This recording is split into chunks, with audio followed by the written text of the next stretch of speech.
One of the most important decisions on your investment accounts has absolutely nothing to do with investments. It's about what happens with that account and that money, God forbid something happens to you. Today I want to walk through a transfer on death, or TOD, which is something that can be added to your taxable accounts. One of my clients recently gave me this idea. We both agreed it's something that's very overlooked and people should at least understand the concepts and see if it's a good fit for them. So in an IRA, every IRA has to be open with a beneficiary. You can have multiple beneficiaries. They can be changed at any time.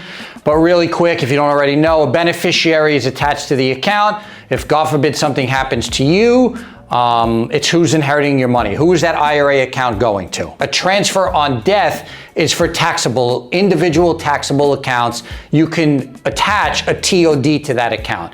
And it works very, very similar to a beneficiary on an IRA.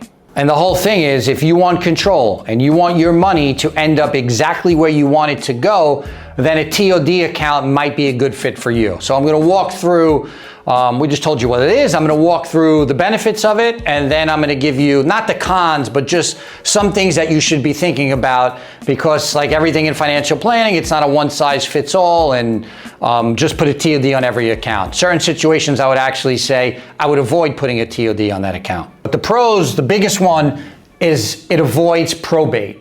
And a TOD on your account actually supersedes what's written in your will. So the TOD, the transfer on death, the beneficiary in an IRA, doesn't matter what's written in your will, it supersedes that. So it could avoid probate, which can avoid being costly with attorney's fees on this account. It also can save the fact of it being locked up for several months while you're going through the probate process. So one of the first clear-cut benefits is that your taxable individual investment account, you own Apple for 50 years and it's appreciated a lot, it could avoid going through the probate process by just simply having a TOD on that account. And again, it's simple to set up. It's one form, it's one signature, just again, like a beneficiary that you could put on an IRA, and you're able to attach a TOD, a transfer on death, to your taxable account. One of the biggest benefits is control. You still are 100% owner of that account. It's not like you put in an irrevocable trust and you're giving up ownership. You have 100% control of that account. You could invest, buy, sell, take the money in and out how you see fit. You're also able to change that TOD or pull it off the account at any time in your life as things might change. It can be a quick and seamless, for the most part, process in transferring the money exactly where you want it to go. Easy to set up, and it still gives you 100% control of the money in that account as long as you're alive. But this is about after you're gone. If you're like me and you want to control where your money is going or what it's used for, then a TOD might be a great fit for you. On the flip side, you might want to avoid putting this on one of your accounts for a number of different reasons. As I said, it overrides the will and it supersedes that. That's a double-edged sword. It could be a great thing, but let's say you open an individual account, you put $1 million in it when you're 50 years old, and you named a beneficiary with a transfer on death.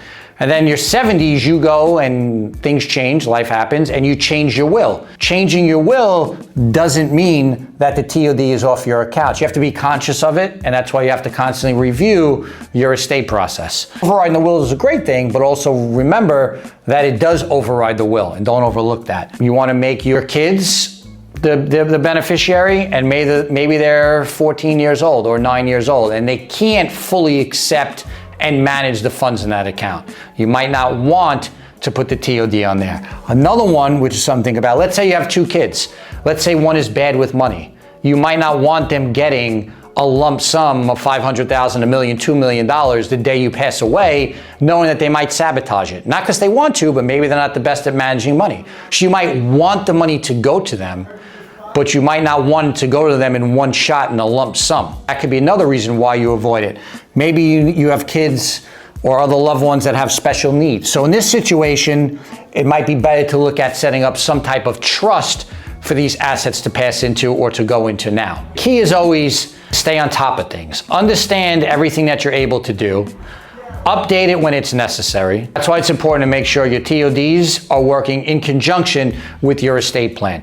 Maybe you set it up 20 years ago and again, life change and your wishes change, or maybe you have a will and you have 2 kids and you want them each to get the money that you left 50-50. You have this one certain account and you want that money going for a certain purpose, or maybe to one kid because they need it for a specific situation.